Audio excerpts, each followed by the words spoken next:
But yeah, it's hey everybody. It is Next Planet Over. We're having our Christmas episode. Well, not Christmas, we passed it already. New Year's episode. My birthday's tomorrow. I'm gonna be older than I already am old. It's a new Christmas year. I got gray chest hairs this year, so thank you 2020. If that's the worst I get this year, I'm fine. Oh, did you say gray? Yeah, gray hair. Great. No, I've always had massive burly chest hairs. Yes, I'm a man, half Sasquatch. Shaped like a heart. Anyway, was there a wrestler who did that? I feel like there was a guy who shaved his chest hair into like a heart or something stupid. well, I know it was on. Oh my gosh, Mike Myers. Oh yeah, Austin Powers. Right. I forgot about Austin that. Powers. You ever have those moments where Yeah, you dude, know exactly what you're talking about, but when it's you so have to voice early. it's not there? We have not recorded this early probably since 2016. It's not that early for you, but it is early for me because I'm a nighthawk and I'm a chicken hawk and I hunt chickens. You're gonna get a goofy version of me right now because I'm not awake. Sometimes those are the best ones. So. Yes, that's when we get silly. Well, before this, apparently Ron did a demonic curse or something on himself, and he was talking like the demon from Legend, the darkness. That's my demon. All right. Let it out. So it's been a while since we've done an episode. Been a while. Good lord, when is the last time we did an episode? Halloween? Been a long time. Sorry. Been a long, lonely time. Jimmy, Might want to fix the scratch in your record there. So this episode we're discussing Good versus Evil, aka G versus E, First Wave, Harsh Realm, and The Lone Gunmen. Very interesting pack of shows that didn't last very long. Some barely lasted at all.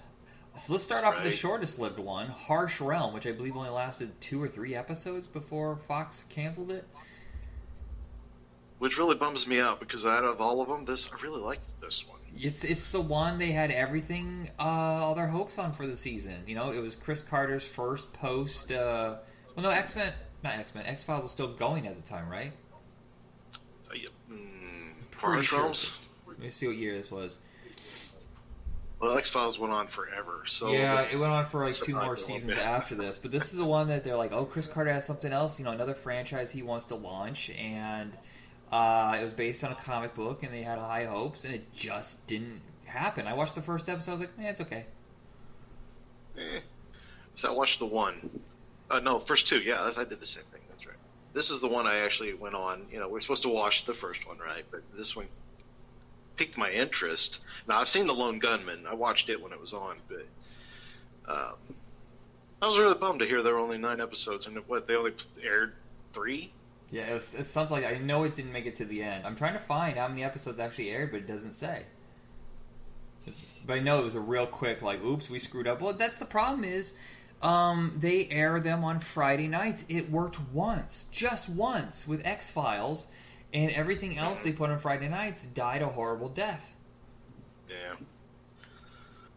Doesn't make sense. Yeah. Honestly. Oh, yeah, it says right here, yeah, the first 3 aired on Fox, and the next 6 were burned off on FX. This is what we're kind of crazy about. Somewhere. You remember there was like a 5 or 6 year period where we were really obsessed with, what does the internet have, and what's virtual reality? Like Johnny Mnemonic and the net and stuff like that. And Harsh Realm seems to be kind of the end of that run. Which is probably why it died, maybe, I guess. But especially with the government conspiracy thing, they played out on X-Files, and I don't know. Maybe people were tired of hearing it. But yeah, this is Scott Bairstow was one of these guys they tried over and over to make a star, and he started like 3 or 4 failed TV shows, and sadly it just never worked. Canadian actor, I know him from a movie that nobody seems to remember called Wild America. Do you remember this movie? It sounds familiar. It's him and his 2 brothers, and they go on adventures, like nature adventures and stuff like that. He was also in the second White Fang. But for the most part, he was a TV guy. He did the Lonesome Dove TV show, which was on for 2 seasons. He did this. Was it the Wolf Lake? I remember that was one we talked about doing years ago, but we never got around to. I remember Wolf Lake, yeah. That was a good one.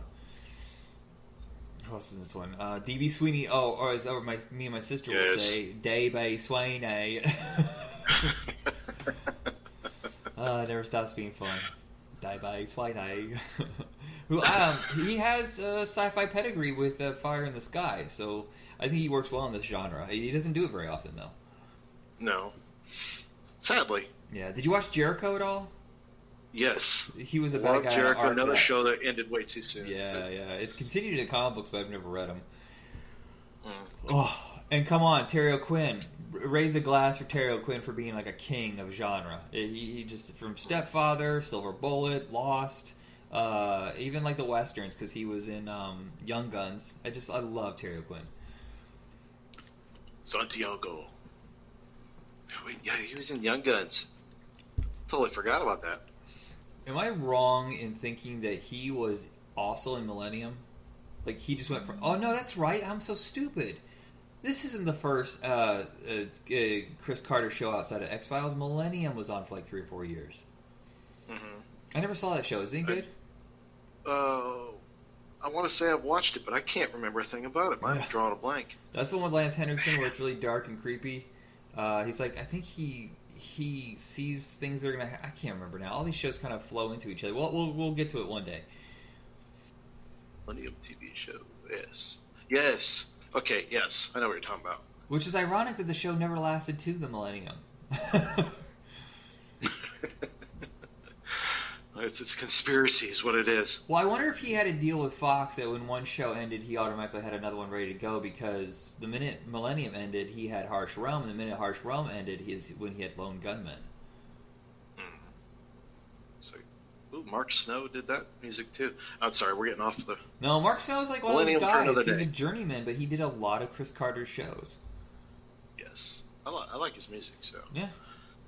I don't think he's ever done a movie, though, which is kind of a shame.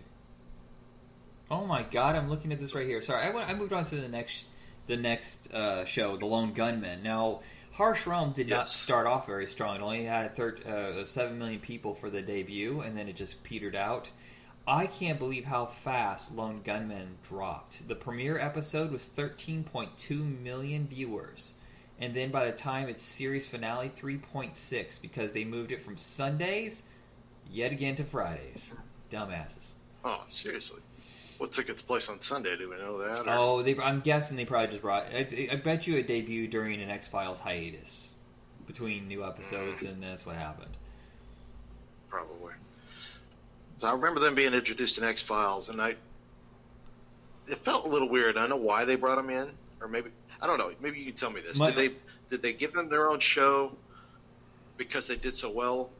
I don't... See, the thing is, did they bring them into X-Files knowing they were going to do a new show? I was a hardcore watcher for the first 3 seasons, but then college happened and I just got distracted. My sister still watched it all the way through. She went and saw the movie, and I just happened to catch the movie and really liked it, so I started watching a few episodes here and there with her. And she was like, these guys are hilarious. I was like, who are they? They're called the Lone Gunmen. And then when the show debuted, she's like, oh, you got to see this. And so I guess they were kind of a cult favorite, and so maybe... Right. I don't know, maybe Chris Carter just needed something ready to go, and that they were fun characters, but not necessarily ratings getter. But you look at the ratings for the first episode, and clearly something was there. Right. So, why'd they kill it? It's Yeah. like, they sent it to Friday to die. No, I love this show. Remember I used to tape this, and we would watch it. It's such a goofy, fun, but yet it's not a parody. It's a really smart show. It's just the characters themselves are kind of silly. They're kind of... Yeah. I was like, when you sent this to me, when I first looked at it, I'm thinking Lone Gunmen. Okay, this sounds familiar, but I have no idea. I don't know why, and maybe that's why. It totally left my brain what this show was until I saw it. Like, oh, right! Loved this show. Apparently I didn't love it enough. Yeah. I mean, they tweaked it a little bit here and there, so it's not just the 3 main characters, who I think, as goofy as they are, they have a lot of heart, especially the younger one with the beard. I can't remember his name. Frohickey? Or I can't remember now. But, Frohickey. I think I got all these names wrong. But I just remember thinking, oh, these guys they're not just doofuses. They actually have a lot of heart, and they're really fighting for something. It's just... Right. their behavior is kind of off the wall. But they added the tall blonde guy who was kind of like the outsider to the bunch, but he was the tough one. And then they added the girl who was the much better spy. A little bit of babe factor, a little bit of stud factor to get the non-nerds into the show. Right. The lady, the girl. She's from Hidalgo. That's the only other thing I know her from. Hidalgo? I can't remember how you say the movie. You know the one with Viggo Mortensen? Yeah, I got you. Oh, this is co-created by Vince Gilligan. Didn't Vince Gilligan, isn't he the guy who created Breaking Bad? I'm pretty sure he is. Sorry, wrong Gilligan. Oh my gosh. Yeah, started off on X-Files, then created Breaking Bad and Better Call Saul. Oh. Which I don't want to watch. I have a problem when the main character is a bad guy. I don't care how layered he is. I don't want to see a show about a drug dealer. I just don't. Right. A lot of the shows. Did you like Dexter? No, well, okay, there's bits and pieces I like a Dexter, but I quit after season 4. But there's so many TV shows now where the hero is actually a villain, and right. What happened to just real heroes, man? I hear you. The show with what's the Anarchy? Sons of Anarchy. I don't want to see a show about drug dealing, violent bikers. Was it Weeds? Is the other one? Yeah. To be a running theme. What was the first one? I think it was Oz. I was like, so everybody in this is a okay. I don't want to see a show set in prison. And then it was the one that really did it was Sopranos. All of a sudden, everybody had to be just a monster in TV shows. I mean, I don't think the shows back then were really better because sometimes the plot didn't matter. Like A-Team, it's just fun to pop in every once in a while. But I just want to see a show with some real heroes and just some more less gray, muddied water. I want to see black, just straight black and white. You know what I mean? Black and white, yeah. Yeah, I know what you mean. Boy, I'm kind of punchy this morning. I'm with you on that. You're punchy in the morning, is that what you said? Yeah, I'm always kind of... Who are we kidding? I'm always kind of silly and weird. But no, this morning, I was up way too late yesterday. And actually, to be fair, I actually had some drinking to do last night for my birthday. I did it early, so I'd have to deal with it on I could have to work on my birthday. So I went and got some lime margarita, baby. Lime margaritas. Lime? Yeah. Hey, I like lime. So it only lasted 13 episodes. At least this one aired its full run. I looked this up, and I could have swore this show was delayed because of 9/11, because the very first episode had a plane incident. Yeah. It says here, in the pilot episode, which aired March 4th, 2001, I could have swore it was delayed because of 9/11, and it was aired... Oh, well, I guess I'm wrong.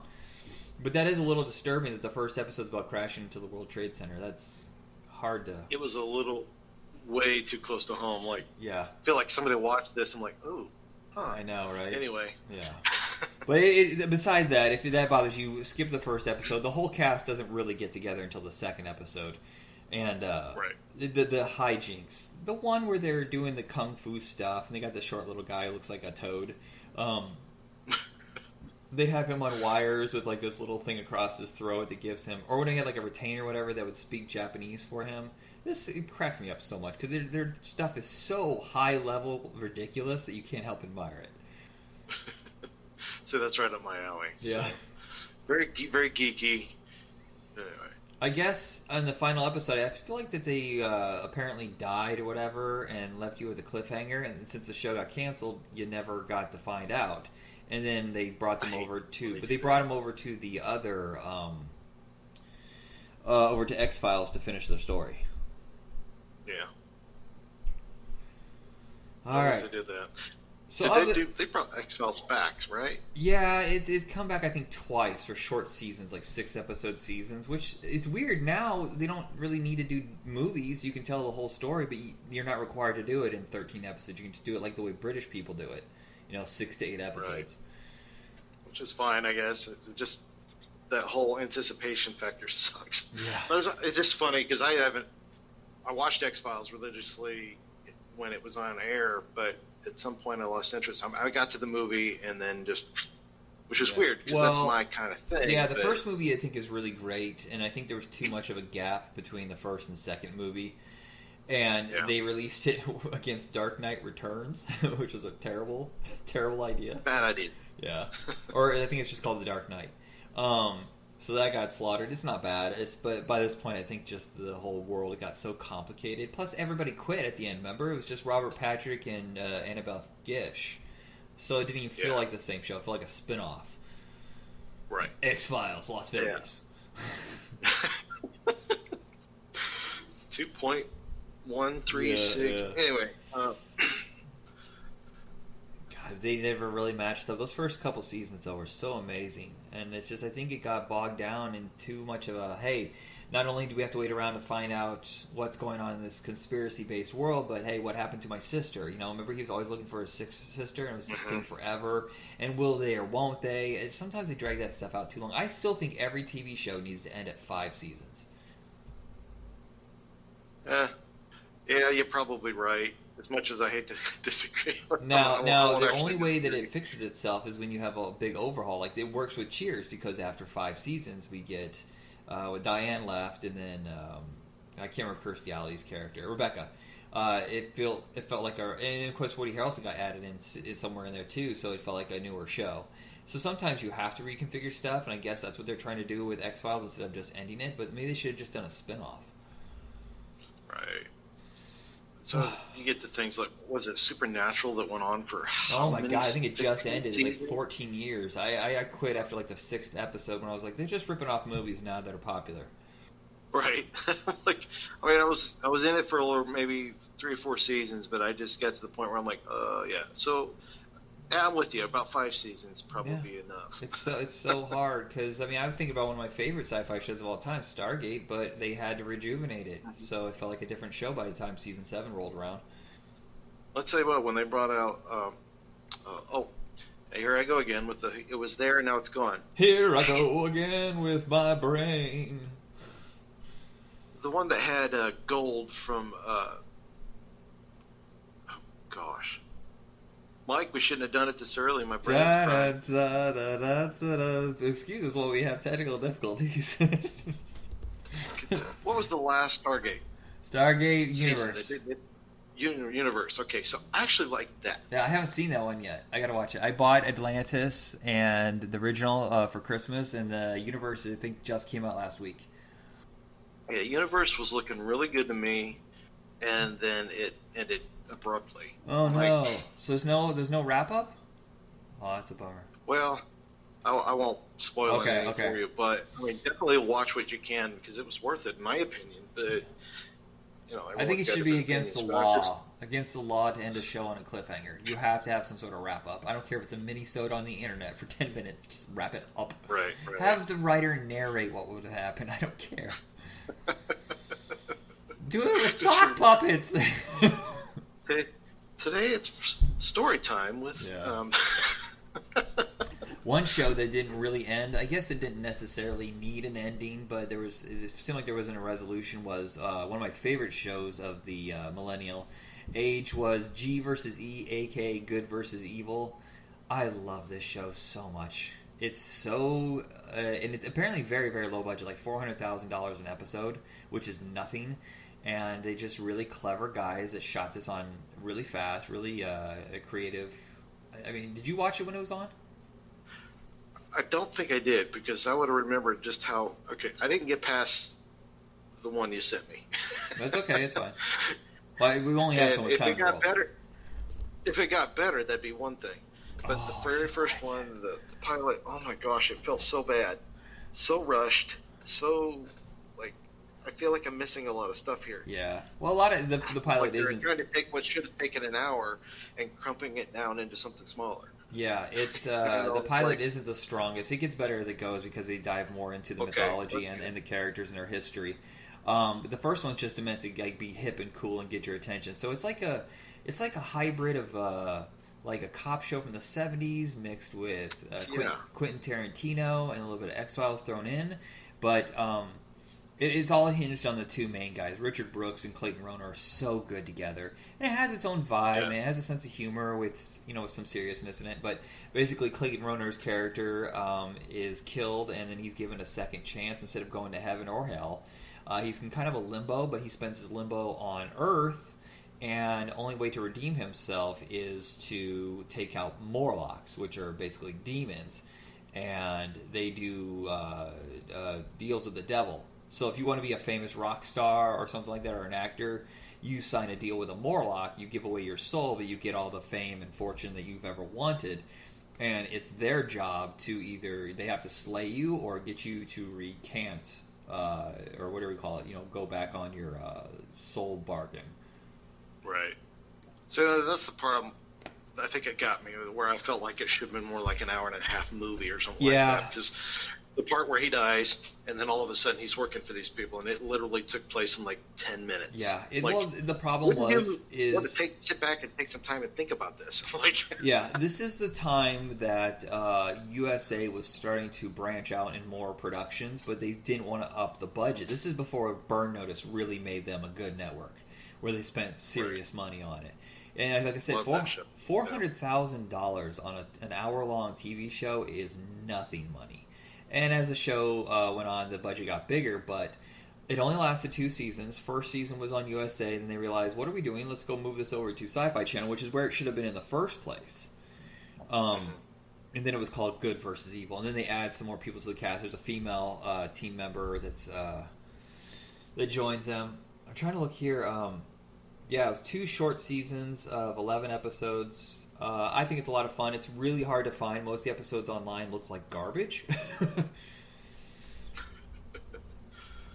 So was this when Sci-Fi was Sci-Fi, or what? This is that's the problem. Is Sci-Fi had just launched their original line of shows, and for the life of me, I cannot figure out why this didn't go with them, because it was Sliders moved over from Fox. We had First Wave, which we're going to discuss next. What's the one that we discussed a little while ago? The space show with the puppets, the Jim Henson production. What the hell is that called again? Space show? Yeah, there's a space show that was from Rockney O'Bannon. Farscape. No, all right. Farscape, and then the next year is when they launched Invisible Man. That's when they really started getting their slate going. But I just, for the life of me, I cannot figure out why they didn't go, oh yeah, this is perfect for Sci-Fi Channel. It's so weird. Maybe they thought it was too hip. I don't know. This is from I'll the definitely look into it a little more. Yeah, this is from the Pate brothers, who I think are excellent writers. They did a movie called The Grave with Anthony Michael Hall and Craig Sheffer from years ago. The really clever crime film. They did Good vs. Evil, then they moved over to L.A. Dragnet, which is the remake with Ed O'Neill, if anybody remembers that. Surface, which was a sci-fi show on NBC for a little bit, and then they've done like Chuck and Friday Night Lights, Bionic Woman, Battlestar Galactica, stuff like that. That sounds really familiar. Yep, that's the one with Lake Bell, and that was another one that ended like. Yeah, anyway, we'll get to that one eventually. But right now, we're kind of in the '90s. This is the furthest we've gone into the '90s. I want to double back though. I want to do Sequest really bad. Oh, definitely. And Man and Machine, do you remember that one? The cop and the cyborg? Mm-hmm. Yep. Yeah, but Good vs. Evil, I think, is just kind of a fun time waster. What's cool is that it was shot in Los Angeles at a time when all sci-fi shows were moving up to Canada. And they have tons and tons of cheesy cameos from people who were popular in the 70s. Like, you got Huggy Bear, and you got the cast of like Happy Days and stuff like that. So I think that's a lot of fun. But it's not a serious show. It tries to be serious, but it's just too goofy. I do love that they would have brought in cameos like that, because that's what it felt like to me, like a 70s cop show. Yeah.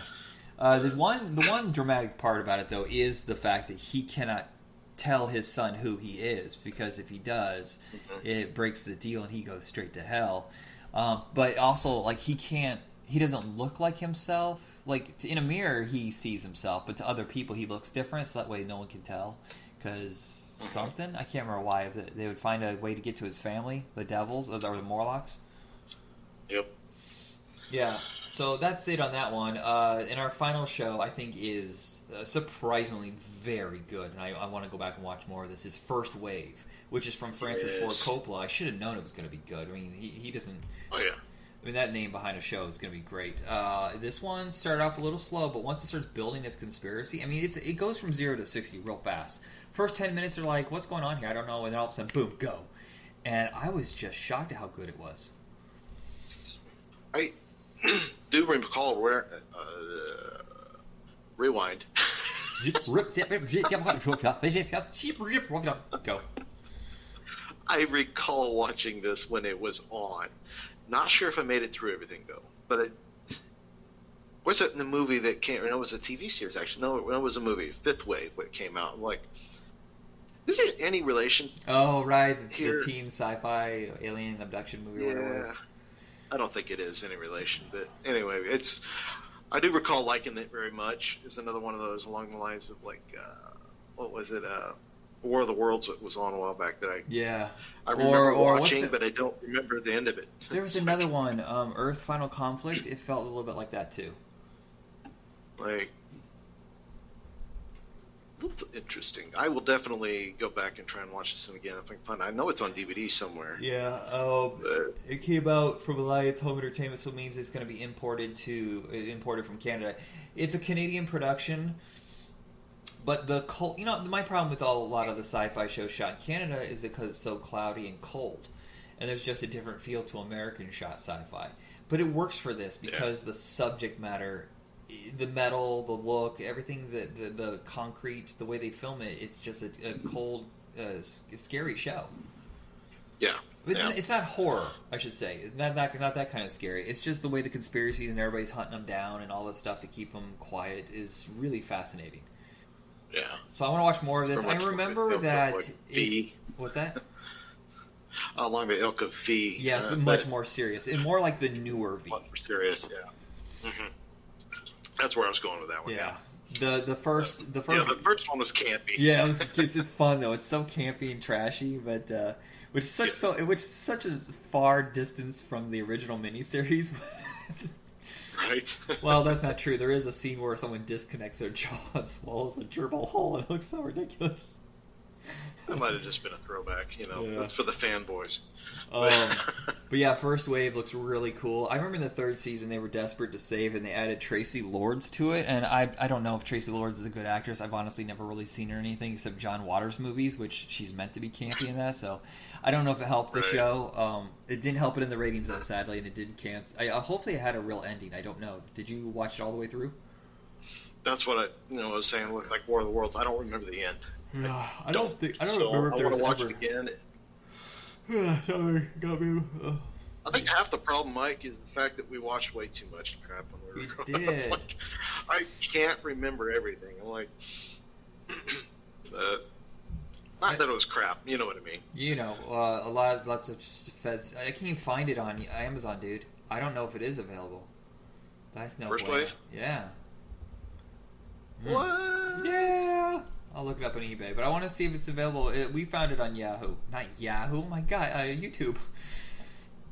I'm the first person to say Yahoo on a podcast in history. How old are you? Hey, did you get your new CD from AOL? You get a whole free week of service. You get 28 minutes of free service. No, but I got this thing in the mail from BMG. They pay you $15 to take 15 CDs. That's right. Anyway, oh my gosh. Ourselves. Okay, so First Wave, no, it's nowhere. It says it's on disc, but I can't find it anywhere, so maybe it's never been released. Yeah. Well, I found Third Rock from the Sun, the complete series, for $23, so screw it, let's go watch Third Rock instead. That's a whole different type of alien invasion. I'm on board with that.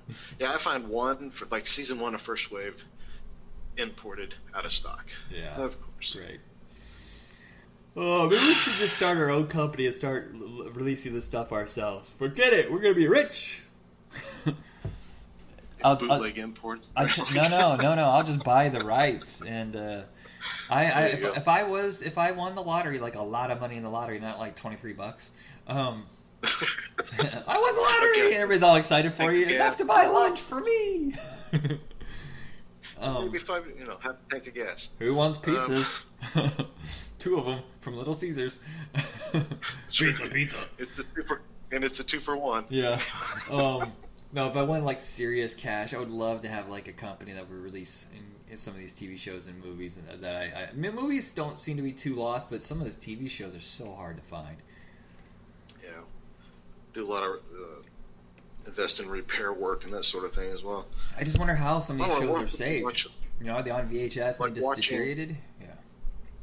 GVE was a VHS copy. I'm like, oh my gosh, this is so bad. Yeah, it was. I'm sorry. Because it's also compressed.